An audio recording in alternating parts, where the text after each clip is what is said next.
নেপালে বিধ্বস্ত জনপদে মৃত্যুর মিছিল, প্রাণহানি বেড়ে ৬০০-র কাছাকাছি, ৭ শতাধিক বিদেশি নাগরিক সহ নিখোঁজ প্রায় ২,০০০। 500 steps all the way up the mountain to be safe. এখনো সন্ধান মেলেনি প্রায় ৩০০ ভারতীয়, স্বজনদের উৎকণ্ঠা, যোগাযোগের চেষ্টায় দিল্লি। ৮টার পর থেকে আর কারোর সঙ্গে কোনো আমরা যোগাযোগ করতে পারছি না, পুরো ওয়াশ আউট হয়ে গেছে, কোনো নেটওয়ার্ক পাওয়া যাচ্ছে না। मेरे भाई को जैसे जैसे निकालना पड़ेगा, वो कहाँ है कैसे है। We are still very much focused on contacting all the Indians who are dead. দেখছিলেন প্রধান শিরোনাম। রাত ১১টার সময় সঙ্গে আছি আমি গোলাম রাব্বি। এছাড়া খেলাধুলার খবর নিয়ে খেলার সময়ে যুক্ত হবেন রাব্বি। আপনাকে ধন্যবাদ। বিশ্বের নানা প্রান্তের খেলাধুলার খবর জানিয়ে দেব আমি সাব্বির মিথুন। এবার অন্যান্য শীর্ষ সংবাদ। একসঙ্গে প্রাণ গেল ৫ শিশুর, চাঁপাইনবাবগঞ্জে নদীতে গোসলে নেমে ডুবে যায় সবাই। এলাকা জুড়ে শোকের ছায়া, অভিভাবকদের সচেতন হওয়ার পরামর্শ।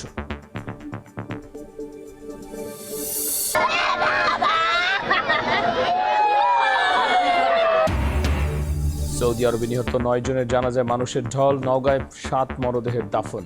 রাশিয়ার গ্যাস প্ল্যান্টে বিস্ফোরণে প্রাণ গেল এক বাংলাদেশের, আহত অন্তত ৩৫।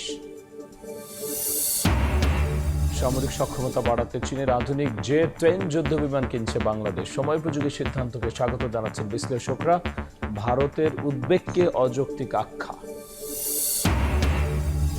পাঠ্যবই যুক্ত হচ্ছে বেগম খালেদা জিয়ার অবদান, থাকছে সিপাহী জনতার বিপ্লবের ইতিহাস। বাংলা বইয়ে পড়ানো হবে তৃতীয় ভাষা, শিক্ষাক্রম যুগোপযোগী করার তাগিদ। এবং রাজধানী ঢাকার ৪১৬ বছর পূর্তি উপলক্ষে দক্ষিণ সিটির আয়োজনে বর্ণাঢ্য শোভাযাত্রা। তুলে ধরা হলো ঐতিহ্য ও সংস্কৃতি, পুরান ঢাকাকে আকর্ষণীয় করে গড়ে তোলার ঘোষণা।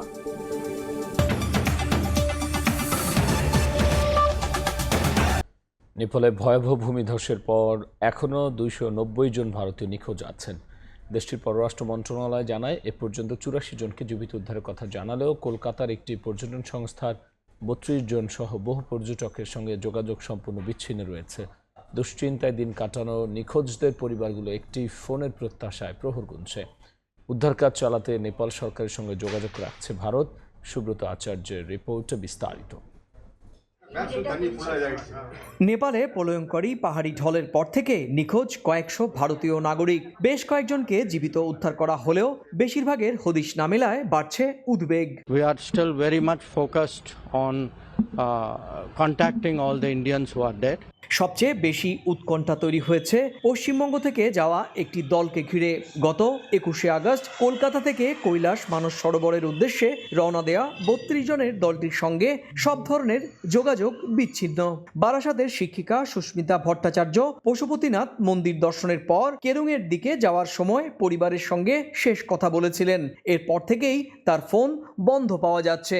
কারোর সঙ্গে কোনো আমরা যোগাযোগ করতে পারছি না, কারণ হচ্ছে ওইখানে আমাদের যা মনে হচ্ছে পুরো ওয়াশ আউট হয়ে গেছে, কোনো নেটওয়ার্ক পাওয়া যাচ্ছে না, কারোকে ফোনে পাওয়া যাচ্ছে না। একই দলে আছেন ব্যারাকপুরের বাসিন্দা ও সাবেক কেন্দ্রীয় রেলমন্ত্রী মুকুল রায়ের পুত্রবধূ শর্মিষ্ঠা রায় ভৌমিক।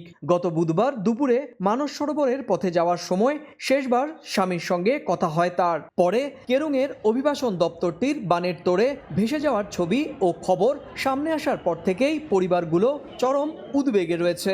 কলকাতার ভ্রমণ সংস্থার অফিসও নিখোঁজ কর্মীদের ব্যাপারে কোনো তথ্য দিতে পারছে না। শুধু পশ্চিমবঙ্গ নয়, তামিলনাড়ু, কেরালা, গুজরাট, কর্ণাটক, অন্ধ্রপ্রদেশ, উড়িষ্যা ও ছত্তিশগড়ের বহু মানুষের খোঁজ এখনও মেলেনি। স্বজনদের খোঁজে হেল্পলাইনে যোগাযোগ করছে তাদের পরিবার। সুব্রত আচার্য, সময় সংবাদ, কলকাতা। চাঁপাইনবাবগঞ্জে নদীতে গোসল করতে নেমে ৩ পরিবারের ৫ মেয়ে শিশুর মৃত্যু হয়েছে। এ ঘটনা এলাকায় নেমে এসেছে শোকের ছায়া।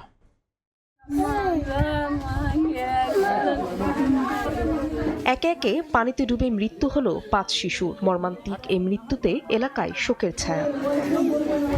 শুক্রবার দুপুরে চাঁপাইনবাবগঞ্জ সদর উপজেলার চরচাকলা গ্রামে মরা পাগলা নদীতে গোসল করতে নামে ৭ থেকে ১২ বছর বয়সী ৫ শিশু। এ সময় একজন তলিয়ে গেলে বাকিরা তাকে বাঁচাতে এগিয়ে যায়। এক পর্যায়ে ৫ শিশুই পানিতে ডুবে যায়। বিষয়টি টের পেয়ে স্থানীয়রা ছুটে গিয়ে তাদের উদ্ধারের চেষ্টা চালায়। পরে পাওয়া যায় শিশুদের মরদেহ।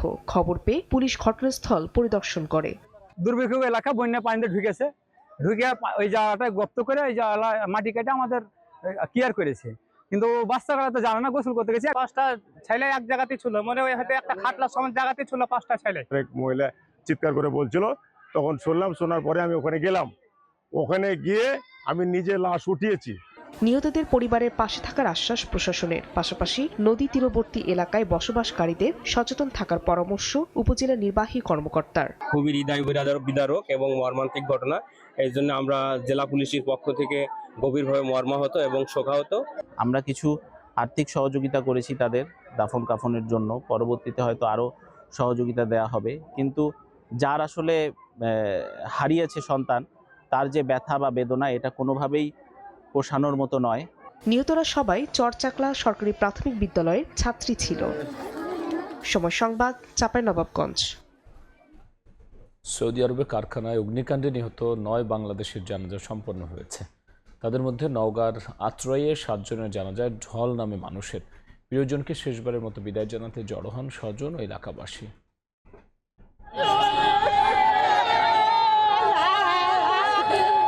পরিবারের সচ্ছলতা ফেরাতে গিয়েছিল সৌদি আরবে, কিন্তু ভাগ্যের নির্মম পরিহাসে দেশে ফিরল নিথর দেহ। সৌদি আরবে অগ্নি দুর্ঘটনার 20 দিন পর 9 বাংলাদেশির লাশ গ্রামের বাড়িতে পৌঁছালে তৈরি হয় হৃদয় বিদারক দৃশ্য। নিহতদের মধ্যে 7 জনের বাড়ি নওগাঁর আত্রাই উপজেলার গন্ডগোহালী গ্রামের 2 ভাই মোহন ও সুমনকে হারিয়ে পাগল প্রায় মা বাবা। স্বজনদের আহাজারিতে এলাকায় শোকাবহ পরিবেশ। আমরা কোনোদিন এত লাশ দেখিনি। গ্রামের মানুষ খুব মর্মাহত, শোকাহত। খুবই ভালো সওয়াল। এই গায়ের মানুষকে কবে যে খারাপ ছেলেগুলো, খুব ভালো ছেলে।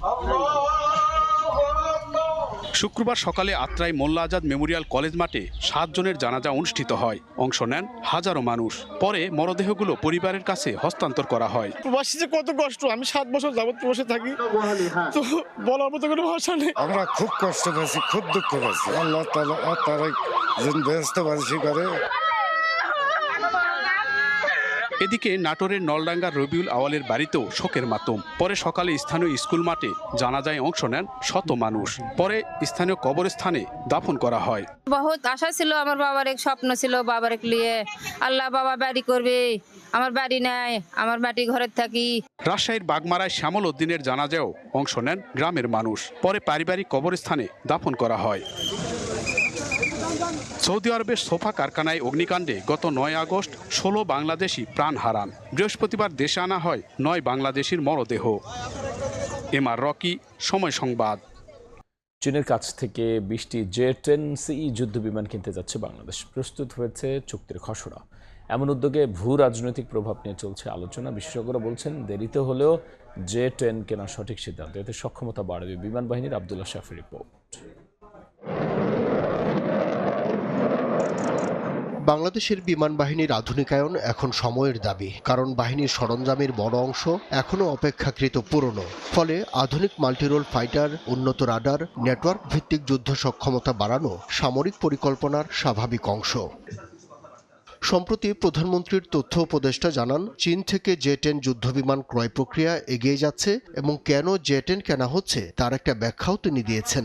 ভারত পাকিস্তানের যখন যুদ্ধ হচ্ছে, ভারতের ডেসল রাফাল ডাউন হয়েছিল এবং সেটা করেছিল চাইনিজ J-10। প্রতিরক্ষা বিষয়ক ওয়েবসাইট দ্য ওয়ার জোনের তথ্য অনুযায়ী চীনের তৈরি J-10 ভিগোরাস ড্রাগন 4র্থ প্রজন্মের বহুমাত্রিক যুদ্ধবিমান। সুপারসনিক গতির এই যুদ্ধবিমান একই সঙ্গে আকাশযুদ্ধ, স্থল ও সমুদ্রের লক্ষ্যবস্তুতে ও শত্রুর রাডার ও যোগাযোগ ব্যবস্থায় আঘাত হানতে সক্ষম।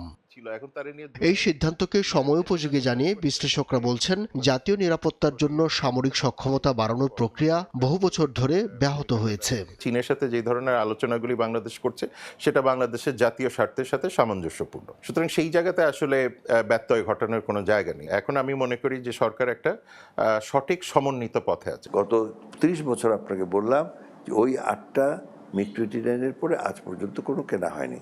যদি কেনা হয়, এটা ডেফিনেটলি বিমান বাহিনীর সক্ষমতাকে বৃদ্ধি করবে। তবে চীন থেকে বাংলাদেশের সমরাস্ত্র কেনাকে ভারত কিভাবে নেবে তা নিয়ে নানা মহলে আলোচনা হচ্ছে। এই আন্তর্জাতিক সম্পর্ক বিশ্লেষক মনে করেন, দুই দেশের সম্পর্কের সোনালী সময়েও বাংলাদেশের জাতীয় নিরাপত্তার ঘাটতি ছিল। তাই বাংলাদেশের সক্ষমতা তৈরির ক্ষেত্রে তাদের উদ্বিগ্ন হওয়ার যৌক্তিক কোনো কারণ নেই। জাতীয় নিরাপত্তার যে গ্যাপগুলি আছে, সেগুলিতে পূরণ করার ক্ষেত্রে সক্ষমতা দেখাতে পারতেন, নিশ্চয়ই বাংলাদেশ তাদের সাথে সহায়তা করতে। এখন তাদের নিজেদেরই যখন সক্ষমতা নেই, সুতরাং বাংলাদেশের সক্ষমতা প্রণয়নের ক্ষেত্রে তাদের আসলে উদ্বিগ্ন হওয়াটা মোটেও কোনো যৌক্তিক কিছু না। চাইনিজ কিনলে ভারত বেজার হবে, তো সেটা সত্য নয়। এই জন্য যে আমরা অতীতে তো কিনেছি চাইনিজ F7 আমরা কিনেছি না। জে-10CE কিনতে সরকারকে গুনতে হবে 220 কোটি মার্কিন ডলার, শোধ হবে 10 বছরে। এর পাশাপাশি আছে রক্ষণাবেক্ষণের খরচও। অর্থনৈতিক সংকটের মধ্যে এই চাপ সামাল দেয়াকে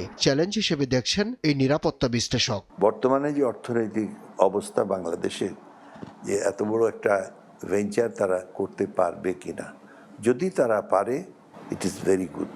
অর্থনীতির যে যুক্তিটা বারবার দেওয়া হয় সেটার যেমন একটা ভ্যালু আছে বটে, কিন্তু নিরাপত্তার ক্ষেত্রে এই জায়গাতে আমার মনে হয় যে দুটাকে একসাথে মেলানোটা ঠিক হবে না। সমরাস্ত্র কেনার ক্ষেত্রে পশ্চিমা ভূ রাজনৈতিক সমীকরণের বিষয়টিও মাথায় রাখার পরামর্শ বিশ্লেষকদের। আব্দুল্লাহ শাফি, সময় সংবাদ, ঢাকা। মক্কা প্রতিরক্ষা চুক্তিতে বাংলাদেশের যোগ দেওয়ার বিষয়টি পর্যবেক্ষণ করছে ভারত। দেশটির পররাষ্ট্র মন্ত্রণালয়ের প্রেস ব্রিফিংয়ে মুখপাত্র রণধীর জয়সওয়াল বলেন, ভারতের জাতীয় নিরাপত্তা রক্ষায় প্রয়োজনীয় সব পদক্ষেপ নেওয়া হবে। All that I have to say is that we continue to closely follow all developments having a bearing on India's security and take all necessary steps to safeguard it. গণতন্ত্রের জন্য সাবেক প্রধানমন্ত্রী বেগম খালেদা জিয়ার অবদান যুক্ত হচ্ছে পাঠ্য বইয়ে। সেই সঙ্গে 6ষ্ঠ থেকে 8ম শ্রেণীর বাংলাদেশ ও বিশ্ব পরিচয় বইয়ে যুক্ত করা হচ্ছে 7 নভেম্বরের সিপাহী জনতার বিপ্লবের ইতিহাস। যোগ হচ্ছে তৃতীয় ভাষাও। এছাড়াও বীরশ্রেষ্ঠদের জীবনী ও মুক্তিযুদ্ধের ব্রিগেড ফোর্সের ইতিহাসও যুক্ত করা হচ্ছে পাঠ্যক্রমে। আধুনিক শিক্ষাক্রমের পাশাপাশি মূল্যায়ন পদ্ধতিও যুগোপযোগী করার তাগিদ দিচ্ছেন খাত সংশ্লিষ্টরা। নূরে আলম জানাচ্ছেন বিস্তারিত। প্রধানমন্ত্রী তারেক রহমানের নেতৃত্বে বর্তমান সরকার দায়িত্ব নেয়ার পরই শিক্ষাক্রম পরিমার্জনের কাজ শুরু করে শিক্ষা মন্ত্রণালয়। সম্প্রতি এই পরিমার্জনের চূড়ান্ত অনুমোদন দিয়েছে জাতীয় শিক্ষাক্রম সমন্বয় কমিটি। আগামী বছর 4র্থ শ্রেণীতে বাংলাদেশের সংস্কৃতি এবং খেলাধুলা বই, 6ষ্ঠ শ্রেণীতে লার্নিং উইথ হ্যাপিনেস এবং কারিগরি ও বৃত্তিমূলক শিক্ষা বই চালু হচ্ছে। আমরা শিক্ষাক্রমটা পরিমার্জন করে এই জিনিসগুলো কিন্তু পরবর্তী শিক্ষাক্রমের মধ্যেই চলে যাবে। মানে আমরা এখন যেটা করছি এটা একটু অ্যাডভান্স কাজ, কিন্তু পরবর্তী শিক্ষাক্রমের মধ্যে এই জায়গাগুলো এই কারিকুলামটা অলরেডি বানিয়ে আমরা প্রণয়ন করে তারপরে এটা পরবর্তী শিক্ষাক্রমের রিভিশন যখন হবে তখন সেখানে অ্যাডজাস্ট করে দেওয়া হবে। এর বাইরে বইয়ে নতুন বিষয়বস্তু যোগ করে 6ষ্ঠ থেকে 9ম শ্রেণী পর্যন্ত তথ্য ও যোগাযোগ প্রযুক্তি বইয়ের অনুমোদন হয়েছে। 6ষ্ঠ শ্রেণীর বাংলা বইয়ে তৃতীয় ভাষা, একই শ্রেণীতে বাংলাদেশ ও বিশ্ব পরিচয় বইয়ে বীর শ্রেষ্ঠদের জীবনী অন্তর্ভুক্ত হচ্ছে। 8ম শ্রেণীর বাংলা বইয়ে মুক্তিযুদ্ধের ব্রিগেড ফোর্সের ইতিহাস থাকছে। 6ষ্ঠ থেকে 8ম শ্রেণীর বাংলাদেশ ও বিশ্ব পরিচয় বইয়ে 7 নভেম্বরের সিপাহী জনতার বিপ্লবের ইতিহাস যোগ হচ্ছে। 8ম এবং 9ম শ্রেণীর বাংলাদেশ ও বিশ্ব পরিচয় বইয়ে 90-এর গণ অভ্যুত্থানে সাবেক প্রধানমন্ত্রী বেগম খালেদা জিয়ার অবদান যুক্ত হচ্ছে। 91 যে নির্বাচন অথবা গণতান্ত্রিক প্রক্রিয়ায় যে উত্তরণ, সেখানে দেশনেত্রী বেগম খালেদা জিয়ার অবদানটা আমরা সবাই জানি, যেটা এতদিন অনুপস্থিত ছিল। আমরা চেষ্টা করছি সেটা তুলে আনতে। শিক্ষা সংশ্লিষ্টরা বলছেন, শিক্ষাক্রমকে আধুনিক করতে হবে, সেই সঙ্গে মূল্যায়ন পদ্ধতিকেও যুগোপযোগী করতে হবে। ইমপ্লিমেন্টেশনের জন্য যারা আমাদের স্টেক হোল্ডার আছেন, যারা শিক্ষা বিশেষজ্ঞ আছেন, যারা শিক্ষক, শ্রেণীকক্ষে পাঠদান করেন, অভিভাবক, এদের সাথে একটু আলোচনা করে তাদের সাথে মত বিনিময়ের মধ্য দিয়ে আগামী দিনের এমন একটা কারিকুলাম তৈরি করা উচিত। পাণ্ডুলিপি যেন নির্ভুল হয়, সেজন্য এনসিটিবিকে সর্বোচ্চ সতর্ক থাকার আহ্বান শিক্ষা গবেষকদের। নূরে আলম, সময় সংবাদ, ঢাকা। হাদি হত্যার বিচারের জন্য সরকারকে 18 ডিসেম্বর পর্যন্ত আলটিমেটাম দিয়েছে ইনকিলাব মঞ্চ। শাহবাগ ইসলামী আন্দোলনের সমাবেশে হুঁশিয়ারি দেন সংগঠনটির সদস্য সচিব। আর ইসলামী আন্দোলনের নেতারা চলমান বিদ্যুৎ ও জ্বালানি সংকট সহ আইন শৃঙ্খলা পরিস্থিতি নিয়ে সমালোচনা করেন সরকারের। জুমার নামাজের পর মিছিল নিয়ে শাহবাগে জড়ো হতে থাকেন ইসলামী ছাত্র আন্দোলনের নেতাকর্মীরা। যোগ দেন সংগঠনের 35তম প্রতিষ্ঠাবার্ষিকীর ছাত্র সমাবেশে। সমাবেশে যোগ দিয়ে ইনকিলাব মঞ্চের সদস্য সচিব আব্দুল্লাহ আল জাবের জানান 18 ডিসেম্বরের মধ্যেই শরীফ ওসমান হাদী হত্যার বিচার নিশ্চিত করতে হবে, না হলে আন্দোলনের হুঁশিয়ারি দেন তিনি। আগামী 18 ডিসেম্বর এই শাহবাগে লক্ষ জনতার সম্মিলনে শহীদ ওসমান হাদীর হত্যার বিচার নিশ্চিত করেই এই সরকারকে ক্ষমতায় থাকতে হবে ইনশাআল্লাহ। ইসলামী আন্দোলনের নেতারা চলমান গ্যাস, বিদ্যুৎ সংকট ও আইন শৃঙ্খলা পরিস্থিতি নিয়ে সরকার এবং বিরোধী দলের ভূমিকার সমালোচনা করেন। বলেন, নির্বাচিত সরকার এলেও দেশে কোনো পরিবর্তন আসেনি। দাবি জানান গণভোটের রায় বাস্তবায়নের। একটি নির্বাচিত সরকার আসার পরেও আমরা কোনো পরিবর্তন দেখতে পাচ্ছি না। রাষ্ট্র সংস্কার করুন, গণভোটের রায় বাস্তবায়ন করুন। ইসলামী আন্দোলনের আমির সৈয়দ মোহাম্মদ রেজাউল করিম কল্যাণ রাষ্ট্র প্রতিষ্ঠা করতে দলের নেতাকর্মীদের নীতি আদর্শে অবিচল থাকার নির্দেশ দেন। খবরদার, নীতি আদর্শ কখনো যেন আমাদের বিঘ্নত না হয়, তাহলে অন্যান্য রাজনৈতিক ছাত্র সংগঠন আমাদের ছাত্র সংগঠনের কোনো পার্থক্য থাকবে না। ইসলামকে রাষ্ট্রীয় পর্যায়ে প্রতিষ্ঠিত করার লক্ষ্যেই ইসলামী আন্দোলন রাজনীতি করে বলেও মন্তব্য করেন সৈয়দ রেজাউল করিম। মনির হোসাইন, সময় সংবাদ, Dhaka. EDF Aluminium, redefine possibilities. সাম্প্রতিক সময়ে আলোচিত নাম তৌহিদি জনতা। কখনো কনসার্ট, কখনো খোলা স্থানে বিশ্বকাপের ফুটবল ম্যাচ প্রদর্শনীতে বাধা। সবশেষ সিলেটের বিয়ানীবাজারে নৌকাবাইচ আয়োজন ঘিরে তাদের আপত্তির বিষয়টি নিয়ে চলছে নানা আলোচনা। প্রশ্ন হচ্ছে, তৌহিদি জনতার ব্যানারে আসলে কারা সক্রিয়? আয়োজন বন্ধে তাদের সব দাবির আইনগত ভিত্তি বা কতটুকু? আর প্রশাসনই বা কিভাবে দেখছে তাদের এসব আপত্তিকে? জানবো বিস্তারিত।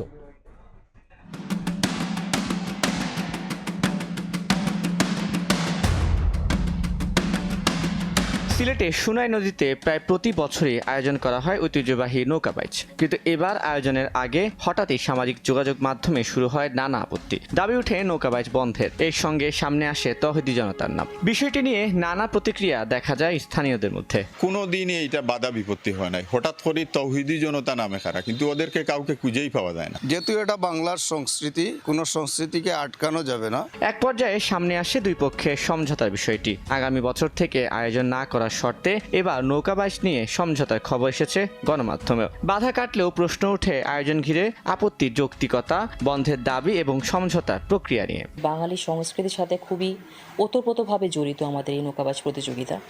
তো তৌহিদি জনতার নামে বা একজন বাধা দেওয়ার চেষ্টা করেছে, এই বিষয়টি আসলে আমাদের জন্য খুবই বিব্রতকরও বটে। আর আগামী বছর অনুষ্ঠিত হবে না এই শর্তে আসলে এই বিষয়টি একটু ভুল মেসেজ দেওয়া হয়েছে। এই ধরনের কোনো শর্ত বা অন্য কোনো বিষয় এখানে আলোচনা হয়নি। তৌহিদি জনতা পরিচয়টি আসলে কারা ব্যবহার করছে? কোনো নির্দিষ্ট সংগঠন, ব্যক্তি নাকি সামাজিক যোগাযোগ মাধ্যমের প্ল্যাটফর্ম? তা নিয়ে উঠেছে প্রশ্ন। এই ব্যানারে উঠা দাবি নিয়ে আলেমদেরই বা অবস্থান কি? আমরা অনেক সময় আবেগতাড়িত হয়ে, আবেগের বশবর্তী হয়ে এমন কিছু করে ফেলি যেটা ইসলামের জন্য অনেক সময় ক্ষতির কারণ হয়, অথবা যারা ইসলাম বিদ্বেষী আছে তারা ইসলাম নিয়ে ট্রোল করার সুযোগ পায়। আমরা কিন্তু তাদের হাতে অস্ত্র তুলে দিচ্ছি। যে মব কালচার নামে একটা ইদানিং বেশ একটা জোরে সোরে আলোচনা আসে, মব কালচার। তো নিজের যদি আপনি আইন হাতে তুলে নেন তো অনেক সময় রাষ্ট্রের ভিতরে বিশৃঙ্খলা হয়, এটা ইসলাম এলাও করে না। নৌকাবাইচ ছাড়াও সাম্প্রতিক সময়ে বিভিন্ন কনসার্ট, সাংস্কৃতিক আয়োজনে তৌহিদি জনতার ব্যানার ব্যবহার করে বাধা দেওয়া অভিযোগ প্রায়ই আসছে। এমনকি ফুটবল খেলা নিয়েও আপত্তি তুলে আসছে তারা। তানভীর হাসান, সময় সংবাদ, ঢাকা। রাজধানী বাজারে কমতের দিকে ডিমের দাম 10 টাকা কমে ডজন বিক্রি হচ্ছে 140 টাকায়। কেজিতে 20 টাকা পর্যন্ত কমেছে মুরগির দামও। অন্যদিকে গত 2 সপ্তাহ ধরে কেজিতে 10 টাকা বাড়তি দরে বিক্রি হচ্ছে আটা ও চিনি। স্থিতিশীল রয়েছে বেশিরভাগ সবজির দর। গুমোট আবহাওয়ায় সাপ্তাহিক ছুটির দিনেও কাঙ্ক্ষিত ক্রেতা নেই রাজধানীর কারওয়ান বাজারে। গত সপ্তাহের দামেই বিক্রি হচ্ছে বেশিরভাগ সবজি। পটল, ঢেঁড়স, বরবটি, করলা ও কচু পাওয়া যাচ্ছে কেজি প্রতি 50 টাকার মধ্যে। তবে কাঁচামরিচ 20 টাকা কমে মানভেদে বিক্রি হচ্ছে 80 থেকে 100 টাকায়। শাকসবজিরা বৃষ্টির কারণে হয়তো আপ ডাউন করে, যেহেতু বৃষ্টিতে অনেক সময় পৌঁছে যায়, এই জন্য দামটা একটু বেড়ে যায়। মানুষ তো দূর দূরান্ত থেকে কারওয়ান বাজারে আসে একটু কমে কেনার জন্য, কিন্তু এখানেও এসে স্বস্তি নাই। সিন্ডিকেট সরকারের শক্ত হইতে হবে, নাহলে দেশ পরিস্থিতি ভালো হবে না। মালের দাম কম কিন্তু কাস্টমার নাই বাজারে। স্থিতিশীল আছে, হ্যাঁ, মোটামুটি ক্রয় ক্ষমতার ভিতরেই আছে আর কি। কিছুটা স্বস্তি ফিরেছে ডিম মুরগির বাজারে। ব্রয়লার কেজিতে 10 টাকা কমে 180 টাকা, আর সোনালী 20 টাকা কমে বিক্রি হচ্ছে 300 টাকায়। ডজনে 10 টাকা কমে লাল ডিম বিক্রি হচ্ছে 140 টাকা, আর সাদা ডিম 130 টাকায়। কম তো এখন সিজন এমনি আইব, কারণ কি এখন শাকসবজি আস্তে আস্তে আসবো। একটু হালকা বেশি ছিল, এই সপ্তাহ মোটামুটি গেছে, আরো কমলে আমাদের জন্য ভালো। রুই মাছ 2 কেজি 2.5 কেজি সাইজ 350, কাতল মাছ 3 কেজি সাইজ 350 টাকা বিক্রি হইতেছে। দাম বাড়ে নাই, দাম গত সপ্তাহের মতো।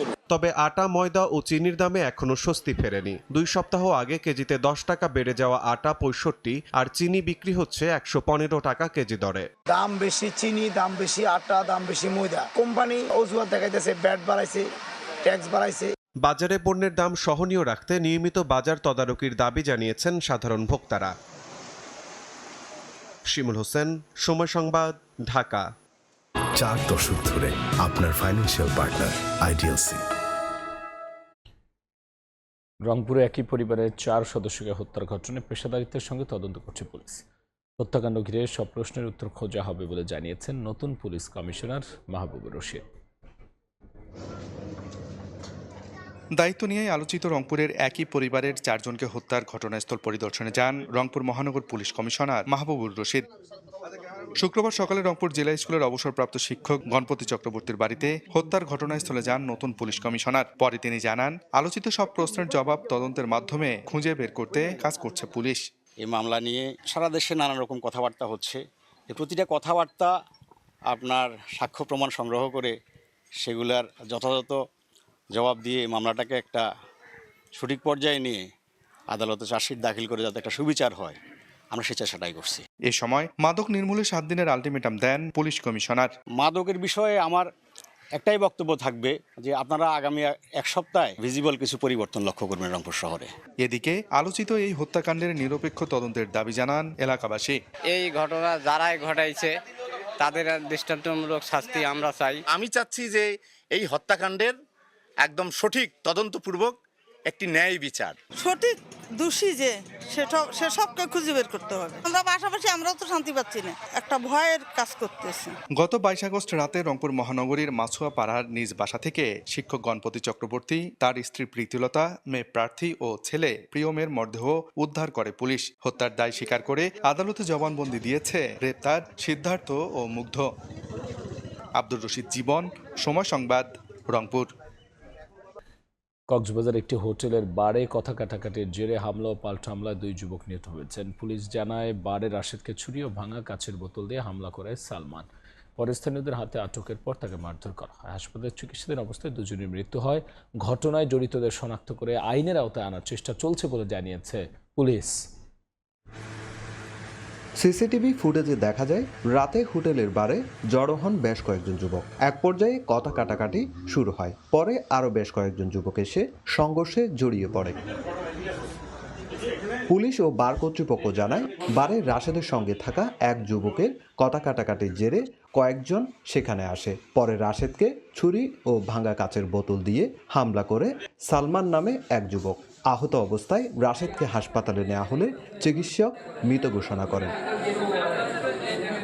এদিকে হামলার পর স্থানীয়দের হাতে আটক হন সালমান। তাকে মারধরের পর গুরুতর আহত অবস্থায় পুলিশের কাছে হস্তান্তর করা হয়। পরে কক্সবাজার থেকে চট্টগ্রাম মেডিকেল কলেজ হাসপাতালে নেয়ার পথে শুক্রবার সকালে তার মৃত্যু হয়। আমি ছিলাম না, আমার সহকারী ম্যানেজার যারা ছিল তারা চেক করে বসাইছে। পরে এরা বিল দেওয়ার এই যাওয়ার 10:30টার পরে ঘটনাটা ঘটছে। আমি যে প্রথমে একটা লোক এখানে নামে ফেলছিলাম, ঝগড়া হচ্ছে ভিতরে, এরপর এখানে ওকে রেখে দিয়েছিলাম।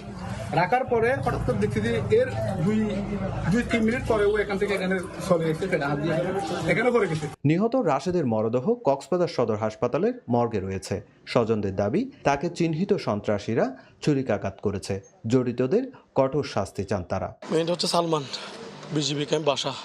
ও প্রথমে গিয়ে আমার বাইকে ছুরিটা মারছে, যেটা পুলিশ অ্যারেস্ট করছে ও সহ যেভাবে পারছে ওভাবে ছুরি মেরে ওখানে মেরে ফেলছে আমার বাইকটাকে।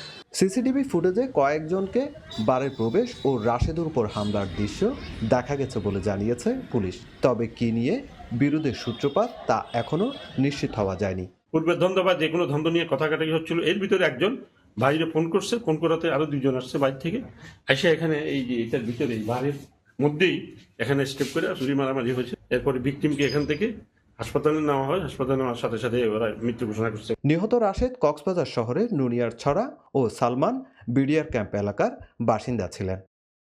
সুজাউদ্দিন রুবেল, সময় সংবাদ, কক্সবাজার। ব্রাহ্মণবাড়ির কসবায় ধাওয়া খেয়ে গাঁজাবাহী মাইক্রোবাস পুকুরে পড়ে যায়। উদ্ধারের পর মিলল 9 বস্তা গাঁজা। পুলিশ জানায় ভোরে ভারত সীমান্ত থেকে বিপুল পরিমাণ গাঁজা নিয়ে আসছিল একটি চক্র। এমন খবরে সৈয়দাবাদ নয়নপুর সড়কে চেকপোস্ট বসিয়ে অভিযান চালানো হয়। কালো রঙের একটি মাইক্রোবাসকে থামার জন্য সংকেত দেওয়া হয়, কিন্তু সংকেত অমান্য করে পালিয়ে যাওয়ার চেষ্টা করলে খিদিরপুর গ্রাম পার হওয়ার সময় নিয়ন্ত্রণ হারিয়ে একটি পুকুরে পড়ে যায় মাইক্রোবাসটি। এ সময় চালক সহ কয়েকজন সাঁতরে পালিয়ে যায়। পরে মাইক্রোবাসটি উদ্ধারের পর 9 বস্তা গাঁজা জব্দ করে পুলিশ।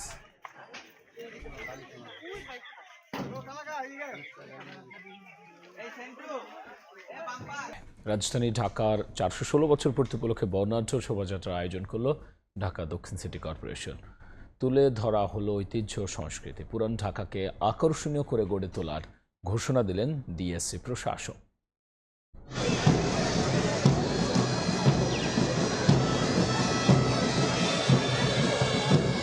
ঘোড়ার গাড়ি, ডাকঢোল আর পুরান ঢাকার ঐতিহ্যের নানা অনুষঙ্গ, এমন বর্ণিল আয়োজনের মধ্য দিয়ে শুক্রবার বিকেলে শুরু হয় হৃদয়ে ঢাকা শোভাযাত্রা।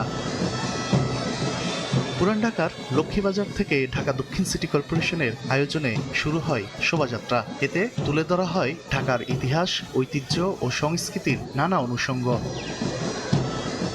লালবাগ কেল্লা, আহসান মঞ্জিল, ঢাকেশ্বরী মন্দির ও তারা মসজিদ সহ ঐতিহাসিক স্থাপনাগুলোর প্রতিকৃতি ছিল শোভাযাত্রার অন্যতম আকর্ষণ। অংশ নেন সিটি কর্পোরেশনের কর্মকর্তা, কর্মচারী ও নগরবাসী। পরে নগর ভবনে গিয়ে শেষ হয় শোভাযাত্রা।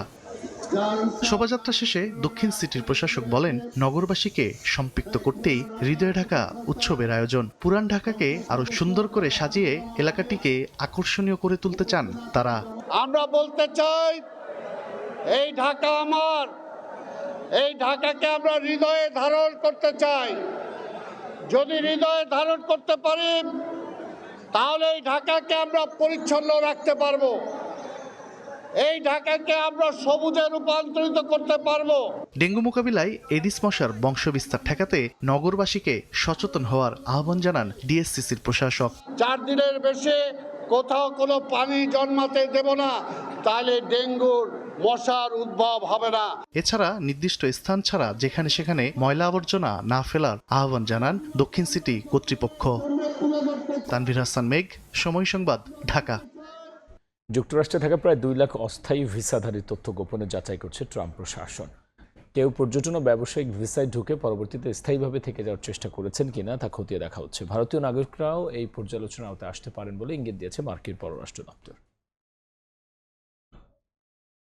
এদিকে